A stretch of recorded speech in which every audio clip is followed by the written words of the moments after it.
When will the viral parasites from the Saxe-Coburg and Gotha clan, of the same lineage as Dracula and the Transylvanian bat, stop feeding on the blood of the poor English man for whom no one speaks, who has no food bank?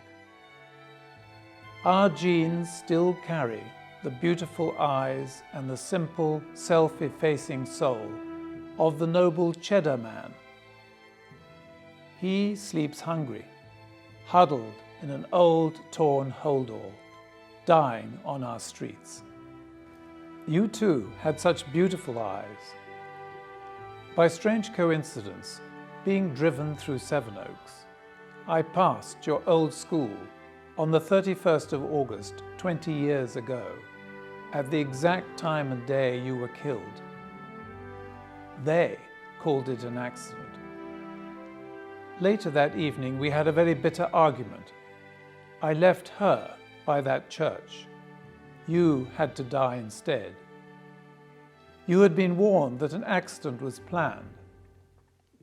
Pregnant, Cancerian mother, bleeding badly, you fought hard to preserve the child of your lover, bravely pulling out every drip in the ICU you thought poisoned and would kill you both. Early next morning, I heard news of your death. That evening, as the plane carrying your body entered this island's airspace, the good and noble priest praying at the abbey looked up into the sky, straight into my eyes. The plane seemed to mirror your feeling, its face smiling mischievously in the childish guilt of a taunted, ill-treated, but beautiful and gentle girl. That you managed to get them in the end, even if you had to die for it. They had none of your charm or love for people. Boring, thoroughly mundane Gothas, surviving by PR, media, manipulation, bribes of knighthoods, garters, invitations. Gothas, the marketeers rising from their graves at midnight, turned Windsors, singing, "We're in the money," like a supermarket man. Duchess of this, Duke of that, does the monkey dishing out fake titles own England? Crafty like a monkey, scratchy like a cat, crazy like her cousin, the vampire bat, distributing the virus of her titles at the drop of a hat. Unlike noble Buddha and Ashoka, who walked away from war and even their kingdoms, these Gothas were fat executioners, selfish to the core, made great only by tribal poets shaking spear. Who would write a poem today about Blair? Now it's trolley dollies who marry their dimwits to become duchesses, breeding rabbits, not scientists of the university town sadly weighed down by the burden of their fraud titles on the city's distinguished name. Duchess of this, Duke of that, does the monkey dishing out fake titles own England? Crafty like a monkey, scratchy like a cat, crazy like her cousin, the vampire bat, distributing the virus of her titles at the drop of a hat. The Tampax lover, whose obsession for a horse face merged into his boring old mother, who lived for and loved only horses, not her small island, still pretending status. A hoax empire desperate to keep conning wealth, inside her son's aging prostate. The fools think the rest are common, as they are wealthy, fake and royal. It's more Jeremy Kyle than King. The sad, irrational British press salivate at the wedding and proclaim, "Ha ha ha, isn't the world looking at our little island with such envy?" They say, "You got it wrong, we look at you in pity, mate." Prime ministers of large countries with billions were made to queue up, stand behind her illiterate family like butlers, by her cronies and her so-called courtiers, and the honourable companions of corgis. She pleaded for him to be head when he should be its arse, so he can be crowned King of Commonwealth, to fool the poor English white working class that he's still emperor of a wider world than just for them, for whom no one cares. More whimperer, loo carrier.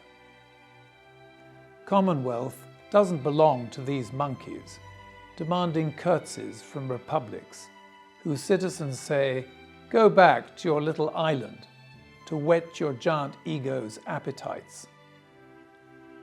But this emperor, who never had clothes other than his nappies, does matter to the rich fat cats and social climbers. If Mummy's spoiled brat had any decency, he should resign. Stop fooling his country's poor.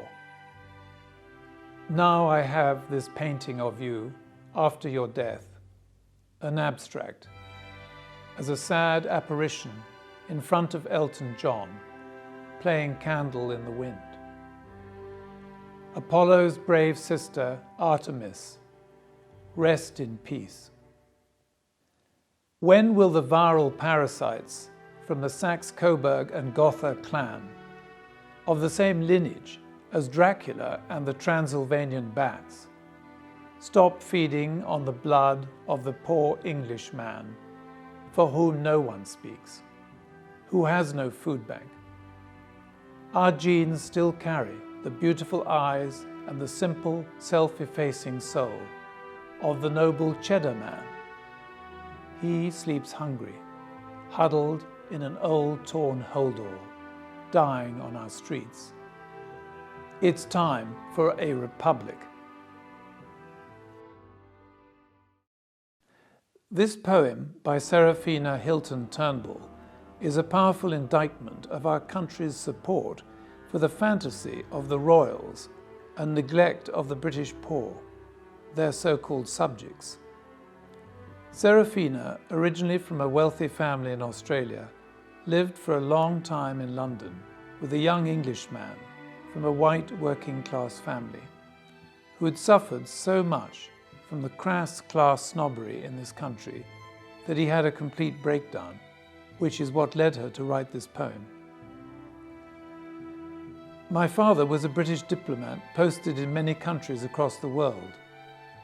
Wherever I travelled, people often asked me, why, when Britain has such talented scientists, artists, doctors, academics and businessmen, does it give so much importance to a royal family with no particular merit, when most modern nations are republics that honour their best? I had no reply when I was a young boy.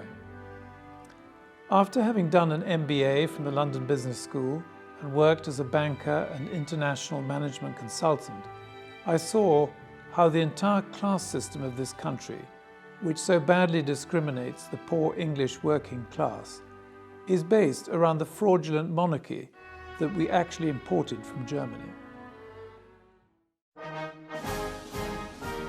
Equally fraudulent as the monarchy is the Commonwealth, created solely to maintain the impression of a fictitious empire for the benefit of the royals, who pretend to their subjects they are still monarchs of many other countries, when in fact the countries of which they are still heads of state are tiny islands, except in Canada, New Zealand and Australia, who are eager to get rid of them.